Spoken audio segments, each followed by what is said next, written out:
Assalamualaikum, hai, perkenalkan nama saya Ananda Fitri Rahmadani dari Prodi Bisnis Digital kelas B. Di dalam video ini saya akan menjelaskan tentang fungsi dan kedudukan bahasa Indonesia beserta contoh.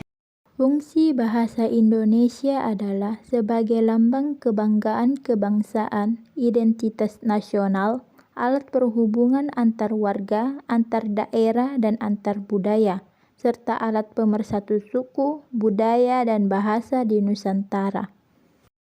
Sedangkan dalam kedudukannya sebagai bahasa negara, fungsi bahasa Indonesia adalah sebagai bahasa resmi kenegaraan, bahasa pengantar pendidikan, alat perhubungan tingkat nasional, dan alat pengembangan kebudayaan, ilmu pengetahuan, dan teknologi. Kedudukan bahasa Indonesia. Bahasa Indonesia mempunyai dua kedudukan yang sangat penting, yaitu sebagai bahasa nasional dan bahasa negara. Sebagai bahasa nasional, fungsi bahasa Indonesia diantaranya adalah untuk mempererat hubungan antar suku di Indonesia. Fungsi ini sebelumnya sudah ditegaskan di dalam butir ketiga Ikrar Sumpah Pemuda 1928 yang berbunyi, "Kami putra dan putri Indonesia menjunjung bahasa persatuan bahasa Indonesia."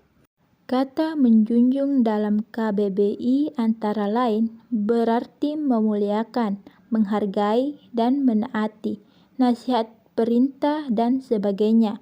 Ikrar ketiga dalam Sumpah Pemuda tersebut menegaskan bahwa para pemuda bertekad untuk memuliakan bahasa persatuan, yaitu bahasa Indonesia.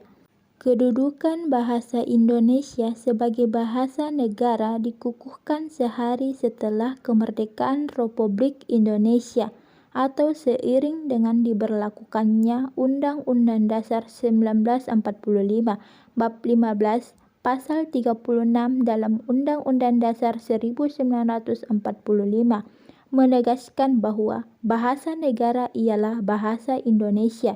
Sebagai bahasa negara, fungsi bahasa Indonesia adalah sebagai bahasa dalam penyelenggaraan administrasi negara, seperti dalam penyelenggaraan pendidikan dan sebagainya. Fungsi dan kedudukan bahasa Indonesia dalam bahasa nasional. Yang pertama yaitu lambang kebanggaan kebangsaan. Fungsi bahasa Indonesia sebagai lambang kebanggaan kebangsaan adalah bahasa Indonesia mencerminkan nilai-nilai sosial budaya yang mendasari rasa kebangsaan. Yang kedua yaitu lambang identitas nasional. Fungsi bahasa Indonesia sebagai identitas nasional adalah yang mengarah pada penghargaan terhadap bahasa Indonesia selain bendera dan lambang negara. Di dalam fungsinya, bahasa Indonesia tentulah harus memiliki identitasnya sendiri, sehingga serasi dengan lambang kebangsaan yang lain. Yang terakhir yaitu alat perhubungan antar warga, antar daerah, dan antar budaya. Bahasa Indonesia memiliki peranan yang vital di masyarakat umum dan nasional.